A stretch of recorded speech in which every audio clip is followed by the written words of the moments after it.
ஒருத்தர் வந்தாருல தேடி வந்துட்டு போறாரு. போயிட்டாரு. யாருமே தெரியாது. ஏன் தெரியும்? என்ன பல்ல கட்டிடலாமா?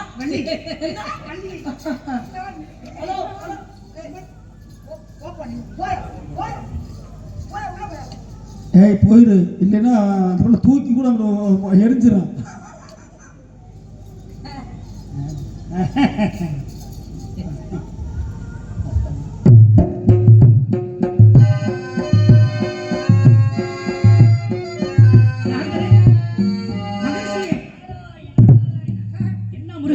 ஓடி வருகிறேன். என்ன நாரதரே, கலிகாசலத்துல நான் பாட்டுக்கு உட்கார்ந்து இல்லையே. சரி, போய் வேடனா போங்கன்னு சொல்லி சொன்னேன். வேடனா போனா. வேடனா போனீங்களா? வேடனா போனேன். வள்ளிய பாத்தீங்களா? பார்த்தல. அத தொடலான்னு போனேங்க. அப்புறம் என்ன பார்த்த உடனே விரட்டா அடிக்க வரா. பக்கத்துல இருக்க தோழி வந்து அப்படியே அடிச்சாங்களா? அடிக்க வர்றாங்க. ஓடிண்டிய அடிக்கல அடிக்கல அடிக்கலையா? அடிச்ச மாதிரி கேள்விப்பட்டேன். அட நீங்க வந்து அழைக்கலாம்னு போனீங்க. தமிழ் கடவுள் முருகனுக்கே இந்த கேள்வியா பத்தியா? அப்ப நீங்க எல்லாமே இந்த வேலையெல்லாம் பாக்குறது யாரு? சும்மா இருந்து என்ன வந்து கேடனா போக சொல்லி அனுப்புறது நீங்க தானே. உங்களை பிடிச்சு அடிச்சால. ஆமா, பிடிச்சு அடிச்சு உண்மைதானே? ஆமா. குடி மேல பிடிச்சு அடிச்சால. மேல பிடிச்சாங்க. கீழ பிடிச்சு வந்தாங்க. அதுக்குள்ள நானு முருகா அந்த வள்ளிய தொடச்சே இந்த பாடுபட்டு இருக்கீங்க. ஆமா. ஏன் வேடனா போனா எல்லாரும் தொட்டு போறாங்க. ஏன்னா அவங்க வேடுவனத்தை சார்ந்தனால நீங்க ஒரு வேடுவனாக சென்றா ஏதாவது பாத்துறான்னு பார்த்து தொடலாமே தொட்டு போலான்னு தான் போனீங்க. அப்பையும் தொட முடியல. நான் சொல்றேன் என்ன இன்னொரு யோசனை பண்றேன். என்ன யோசனை? அந்த விதமா போங்க. எந்த விதமா? இங்க பெண்ணை எளிதாக தொட்டு பார்த்து பழகணும்னா கைய பிடிக்கணும்னா ஒரு வளையல் செட்டியாரா. வளையல் செட்டியார் அப்படியா? வளையல் போடுவாங்கல்ல, அந்த மாதிரி போனீங்கன்னா கைய பிடிக்கலாம். நீங்க போடலாம் வளையல பிடிச்சு போடலாம். அந்த மாதிரி போனீங்கன்னா அந்த வேலையை செய்ய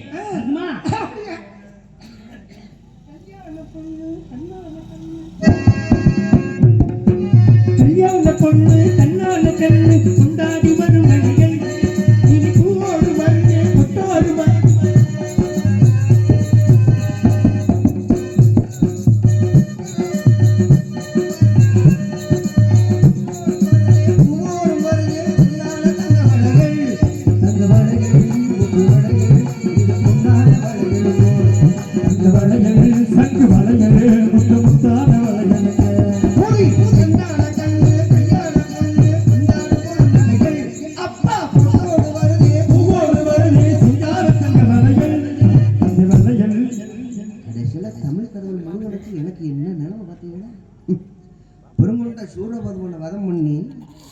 திருப்பரங்குன்றத்தில் தேவியானை திருமணம் பண்ணி நான் பாட்டுக்கு கலிகாசலத்துல சிவனேன்னு இருந்தேன்.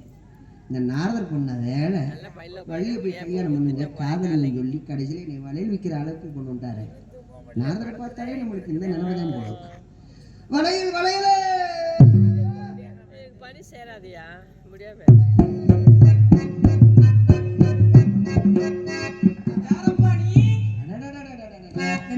இந்த காட்டுக்குள்ள இப்படி ஒரு பெண்மணியா? இவ்வளவு அழகான பெண்மணி பார்த்து இருக்கா? ஒரு கிரகமான பாக்குறேன்.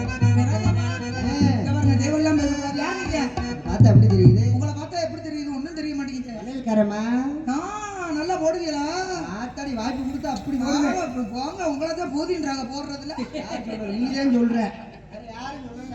இல்ல வேற ஒண்ணு வாய்ப்பு கொடுத்து பாரு. அப்படியா? நீயே சொல்லுவ எப்புன்னு. நீ ஆயிட்டு சொல்லிக்கிறோம். நீ சும்மா சொல்லாத. ஆமா, உங்களுக்கு சர்வ பூதின்றாங்களே. பேசாம இருப்பா, நல்லா இருப்ப. வாத்தியார் மாதிரி இருப்பா, நல்லா போடுவிய.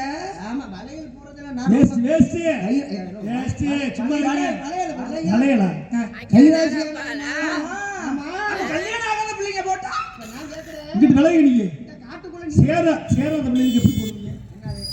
வளையல் சேரல. அது அப்புறம் அப்ப காட்டுக்குள்ள நீங்க தான் இருக்கீங்களா? இல்ல, வள்ளியம்மா வந்திருக்காங்க. யாரு? வள்ளியம்மா, இடத்துக்குரிய தலைவி. புள்ளையவே பார்த்ததுல அவளையே. அல்ல எங்க ஓடுறீங்க?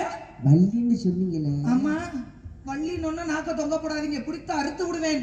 அறுத்தாலும் பரவாயில்ல, நீங்க அவிச்சு சாப்பிடுங்க. எதுக்கு அந்த கண்டா வள்ளியை நான் பார்க்காம போக மாட்டேன். அப்படி சொல்லாது இந்த ஒரு செட்டி என்னது? போட்டு சொட்டியை கழட்டி விடுவேன். உன் சட்டி கண்டுவாங்க. நான் போட மாட்டேன். தெரியும். இவங்கதான் வள்ளியம்மா. வாங்க. நான் எதிர்பார்த்த பொம்பளை பிள்ளை. ஏய் பேக்கு. இதுதான் வள்ளியா?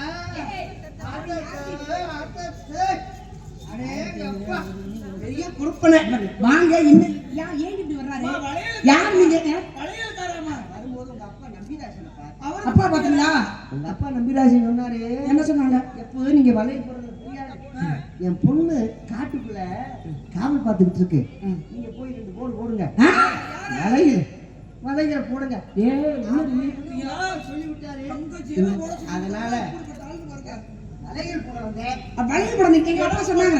எங்க அப்பா சொன்னாரு வளையல் போட சொல்லி. ஆமா. அப்படியா? ஏய் அப்பா சொன்னாரு போட்டுக்கலாம். போடுவாரா நல்லா? எனக்கே தெரியும். நானே இப்பதான் பாக்குறேன். வாயை மட்டும் திறந்துடாத. ஏன் வாயிலையா போடுவீங்க? இப்ப வளையல் போறதுல எவ்வளவு விஷயங்கள் இருக்கு தெரியுமா? என்ன விஷயம்? வளையல் போடுறதுலயே விஷயம் இருக்கா? அந்த இடத்துக்கு அங்க வைக்க இன்னொரு சேர் கொடுங்க. அது வேணாம். அந்த பேக்க கொடுங்க. என் பேக்க கொடுங்க. சும்மா அதை கொடுங்க. அதிலே உட்காரு. எங்க தாத்தா பெரியவரே, வளையல் போடுறதுல இவ்வளவு விஷயம் இருக்கா? பெரியவரே, அது பூதி வெதர். நீங்க வேற. அப்படிதான் பொசிஷன் வைங்க. சேலை போட்டனப்பா. நீ என்ன முதல்ல வள்ளியம்மாக்கு போடுறீங்களா எனக்கு போடுறீங்களா? முதல்ல உனக்கு தான் போடணும். நான் தான் போடுவேன் முதல்ல. இப்ப அப்பதான் எப்படி போடுறாருன்னு நான் செக் பண்ணி பார்க்க முடியும். வளையல் போடுறதுல நிறைய விஷயம் இருக்கு. முதல்ல நீங்க தெரிஞ்சுக்கோங்க. இப்ப உங்களுக்கு போடக்கூடிய வளையல் வந்து கல்யாண வளையல். கல்யாண வளையலா? கல்யாணம் பண்றதுக்கு முன்னால பொம்பளை பிள்ளைகளுக்கு வளையல் போடுவாங்க. அது கல்யாண வளையல். ஏய் கல்யாணம் பண்ணும்போது நீ உங்க போடுவாங்க. முகத்துல கல்யாண கலை வந்துருச்சு. அப்ப என் முகத்துல என்ன கலை வருது? உனக்கு வந்து செய்வன கலை வருது. உனக்கு கல்யாண கலை வந்துருச்சு. உனக்கு கல்யாண கலை வந்துருச்சு. அப்ப கல்யாண வளையல் போட்டா அது பெண் வளையல். பொன் வளையல். பொண்ணு பிள்ளைக்கு போடுறது. சரி, அப்ப கல்யாணம் முடிஞ்சு ஒரு வருஷம் கழிச்சு ஒரு குழந்தை பெக்கிற சூழ்நிலை வந்துச்சுன்னா ஒரு 7வது மாசம் போடுறது வளகாப்பு. வளைகாப்பு